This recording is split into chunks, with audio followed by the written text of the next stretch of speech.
오늘 아침 전북권 주요 뉴스입니다. 전라북도 지방은 오늘 기온이 큰 폭으로 떨어지고 오후부터는 일부 지역에 눈이 내리겠습니다.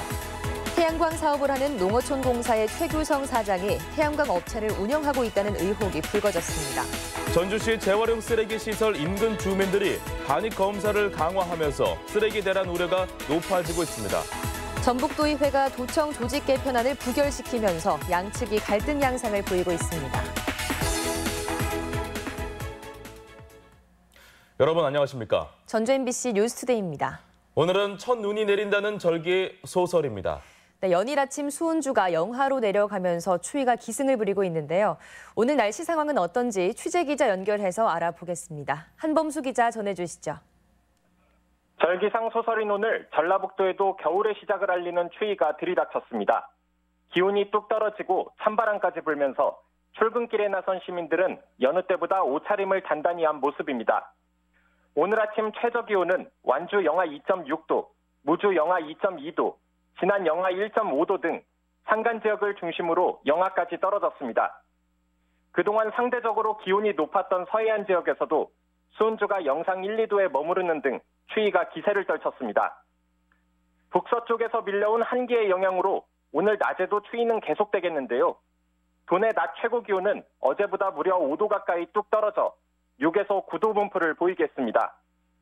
기상청은 내일도 낮 기온이 10도 아래로 떨어지며 추위가 기승을 부리겠지만 주말쯤부터 차츰 기온이 상승할 것으로 내다봤습니다. MBC 뉴스 한범수입니다. 최규성 농어촌공사 사장에게 각종 의혹이 연이어 터져나오고 있습니다. 형인 최규호 전 교육감의 도피를 도운 정황에 이어 이번에는 태양광 업체를 소유하고 있는 게 아니냐는 의혹입니다. 농어촌공사가 7조 원대 대규모 태양광 사업을 앞두고 있어 사장으로서 관련성 여부가 드러날 경우 법적, 도덕적 책임도 불거질 전망입니다. 박연선 기자입니다. 최규성 한국농어촌공사 사장이 김제에서 삼선 국회의원을 지낼 때 선거 사무실로 사용해온 김제 시내 한 건물입니다. 외벽과 입구에는 율교에너지 남부지사란 간판이 붙어 있습니다. 사무실은 닫혀 있지만 전화를 걸어보니 최규성 의원 사무실이라는 음성이 나옵니다. 안녕하세요. 최규성 전 국회의원 사무실입니다. 전화 주셔서 감사합니다. 최규성 사장은 이 업체의 사장을 맡아오다 지난해 10월 농어촌공사 사장을 맡기 직전 사임했습니다. 주변에서는 최 사장이 최근까지도 김제와 서울 본사 사무실에 자주 드나들었다고 말합니다. 그럼 아직도 좀 왕래를 하고요, 그쪽으로? 얼마 전까지는 왕래를 했어요. 최규성 의원이요? 직접? 예. 그래도 선생님이 보시면은 누군지는 알만한 정도의 사람이잖아요, 최규성 의원이. 당연히 알죠. 국회의원도 하시고. 이 회사의 등기부 등본입니다. 사내이사로 등재돼 있는 최모 씨는 최 사장의 아들이고 대표이사인 A 씨는 최 사장의 보좌진 출신입니다. 최 사장이 사실상 이 업체를 계속 소유 중인 게 아닌지 의혹이 드는 대목입니다. 사업의 목적은 태양력 발전업으로 돼 있는데 최 사장이 농어촌공사로 자리를 옮긴 지난해 10월에 태양광 발전을 추가한 점이 눈길을 끕니다. 최규성 사장이 재직 중인 농어촌공사는 최근 7조 5천억 원 규모의 태양광 사업을 추진하고 있습니다.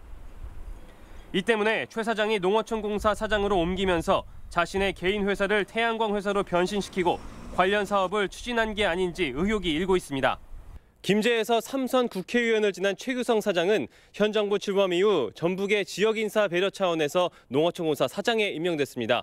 친형인 최규호 전 교육감의 도피 의혹에 이어 의혹이 줄줄이 터지면서 결과에 관심이 쏠리고 있습니다. MBC 뉴스 박연선입니다. 우려했던 전주 지역 쓰레기 대란이 현실로 다가오고 있습니다. 반입 수수료를 올려달라는 주민들이 쓰레기 처리를 고의로 지연시키고 있기 때문입니다. 박찬익 기자입니다. 전주 종합 리사이클링 타운. 플라스틱이나 종이 같은 재활용 쓰레기는 물론 음식물 쓰레기 차량들까지 줄지어 서 있습니다. 모두 쓰레기를 비울 차례를 기다리는 겁니다. 성상검사 이렇게 쭉 하면 얼마나 걸려요, 보통? 보통 4시간 잡으면 되죠. 한두 시간은 더 걸린다고 봐야 되나요? 그렇죠. 이유는 주민 감시원들이 쓰레기 속에서 반입이 금지된 쓰레기를 평소보다 꼼꼼히 분리하고 있기 때문입니다. 리사이클링 타운 주민협의체가 고의로 지연시키는 겁니다. 주민협의체는 전주시가 약속한 쓰레기 반입량을 훨씬 초과하고 있다며 수수료 인상을 요구하고 있습니다. 당초 약속은 음식물은 하루 300톤, 재활용은 60톤이었지만 500톤과 80톤으로 각각 늘었다는 겁니다. 이와 함께 주민협의체는 시 출연금 23억 7천만 원의 현금 지급도 요구하고 있는데 내년도 예산 심의에 맞춰 사실상 실력 행사에 들어간 것으로 보입니다. 하지만 전주시는 현금 지급과 수수료 인상 모두 난색을 보이고 있습니다. 종합적인 검토를 하고 있는데 지금 당장은 주민지원기금을 인상하는 것은 좀 시기상조지 않겠냐. 시민을 볼보노한 주민들의 집단 요구가 거의 해마다 반복되고 있어 전주시의 대응이 이번만큼은 달라질지 주목됩니다. MBC 뉴스 박찬혁입니다. 박준배 김제시장이 선거법상 허위사실 공표 혐의로 검찰에 송치됐습니다. 박 시장은 지방선거를 앞둔 지난 3월 선거사무소 외벽에 시장 후보였던 자신을 당시 문재인 의원이 지지하고 있다는 내용의 현수막을 내건 혐의입니다. 검찰은 대통령이 이 같은 언급을 한 것은 4년 지방선거 당시로 박 시장이 이를 따로 표시하지 않은 점은 유권자를 속인 것으로 보고 있습니다. 문재인 대통령이 조선업 지원을 시사하면서 군산조선소 재가동이 관심사로 떠오르고 있습니다. 하지만 현대중공업 울산조선소의 수주 회복이 더뎌 재가동보다는 중소조선사 대책에 초점이 맞춰질 전망입니다. 강동엽 기자입니다. 문재인 대통령의 지원 약속에 군산 조선업계가 술렁이고 있습니다. 국내 조선업계가 세계 시장 점유율 1위를 탈환했다는 소식까지 더해지면서 조선소 재가동에 대한 전망까지 나오고 있습니다. 어려운 여건 속에서 기업들이 투자 확대와 협력업체들과의 상생 협력으로 일궈낸 반가운 소식입니다. 하지만 재가동까지는 상황이 녹록지 않습니다. 현대중공업이 군산조선소 재가동의 조건으로 내건 울산조선소 수주량은 올해만 70척 이상. 하지만 지난달까지의 수주량은 조건량의 70%에도 못 미치는 47척에 불과합니다. 수주 회복세에도 군산조선소 재가동을 낙관하기 힘든 이유입니다. 그 지난해에 비해서 늘어난 거기 때문에 아직 그 재가동 여부를 논하기에는. 정부가 그동안 사기업인 현대중공업 문제에 개입하는 데 난색을 보인 만큼 정치권에서 요구하는 정부에 의한 재가동도 쉽지 않을 전망입니다. 따라서 정부의 조선업 대책은 중소조선사 살리기에 무게가 실릴 것으로 보이는데 이를 위해서는 선수금 환급보증서 발급 확대가 절실합니다. 환급보증서는 배를 맡긴 조선업체에 문제가 생겼을 경우 금융사가 대신 투자금을 물어주겠다는 약속 문서입니다. 하지만 실제 금융권에서는 위험 부담을 이유로 보증서 발급을 꺼려왔고 중소조선사들은 수주를 하지 못하는 결과로 이어지고 있습니다. 계약이 성사가 안 되니까 외국의 선주들은 그 배를 가지고 거의 중국으로 이렇게 갔단 말이에요. 우리나라의 중소형 조선소들은 배를 수주할 수 있는 기회를 많이 잃어버리고. 정부는 오늘 조선업 활력 재고 방안을 내놓을 예정인 가운데 군산 조선업계가 회생의 실마리를 찾을 수 있게 될지 관심입니다. MBC 뉴스 강동엽입니다. 전북도청의 조직 개편안을 도의회가 부결시켰는데요. 후속 파장이 만만치 않습니다. 의회는 집행부가 부결의 이유는 외면한 채 여론전을 하고 있다며 비판하고 나서 양측의 갈등으로 이어질 가능성도 있습니다. 김한광 기자입니다. 도의회가 전라북도 조직 개편을 위한 조례안을 부결시켰습니다.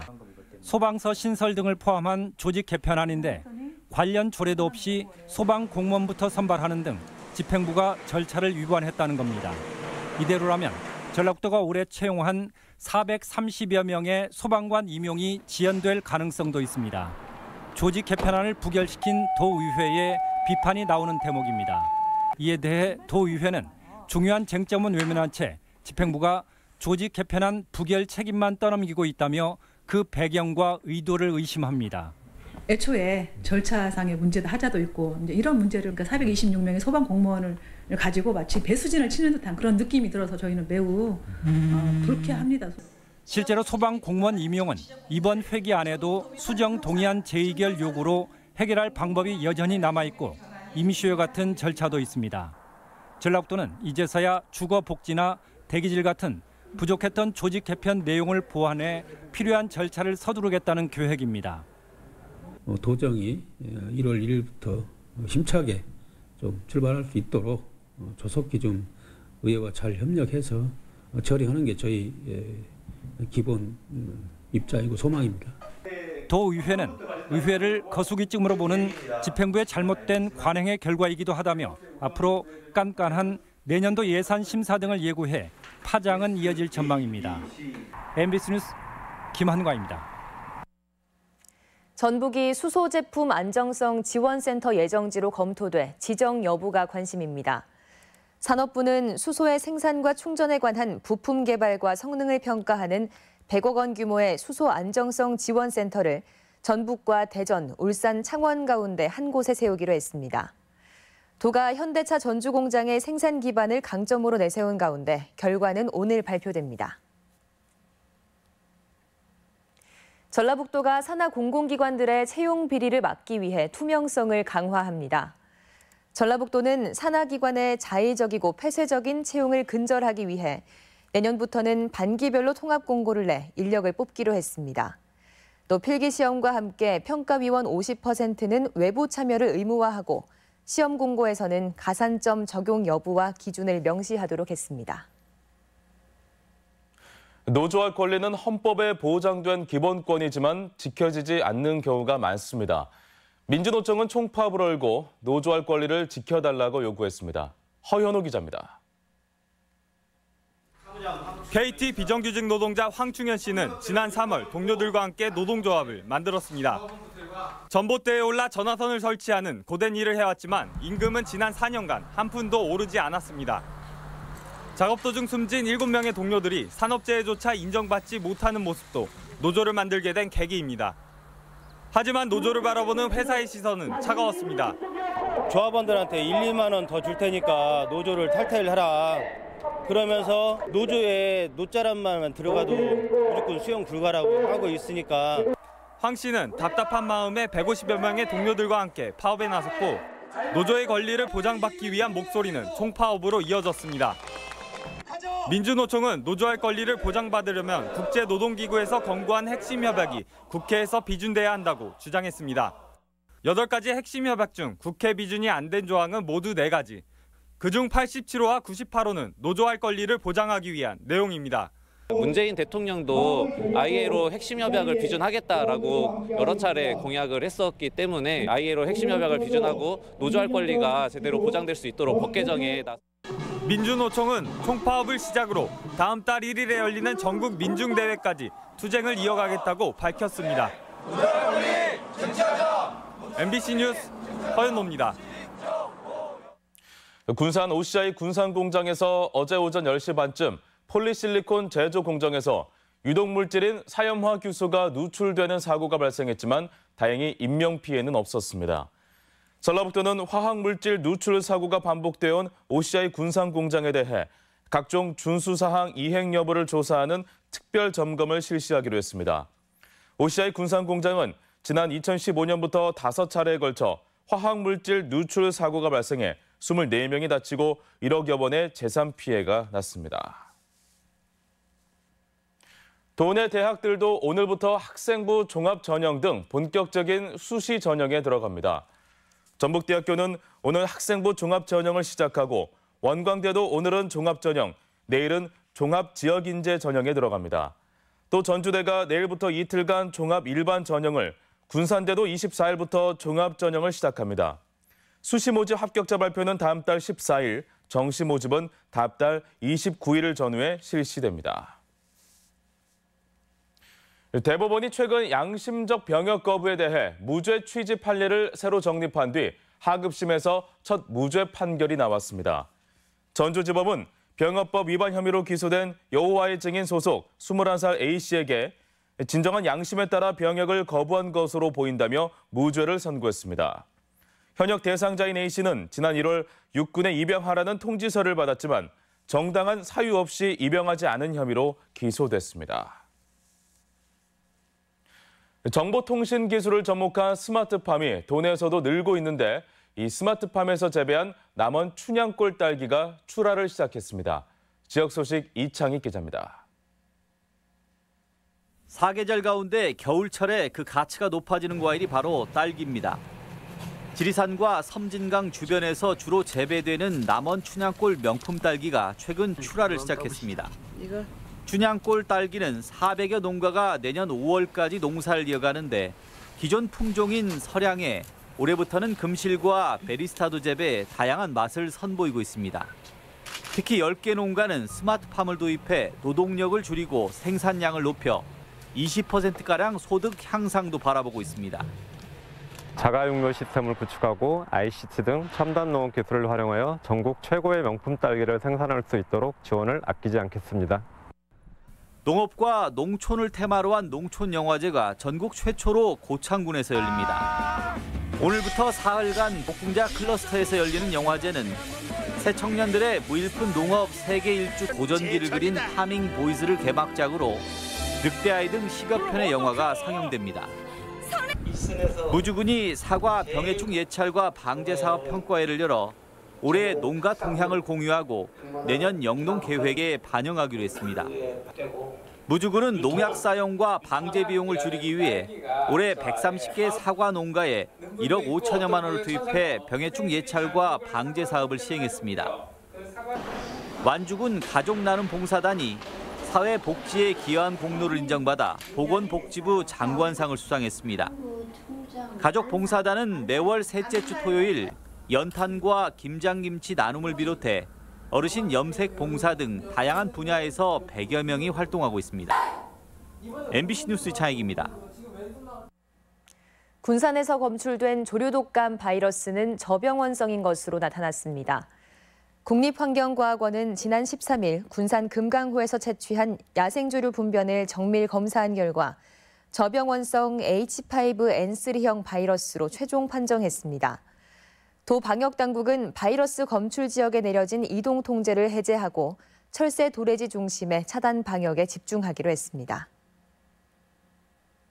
다음은 우리 지역 행사와 문화 소식입니다.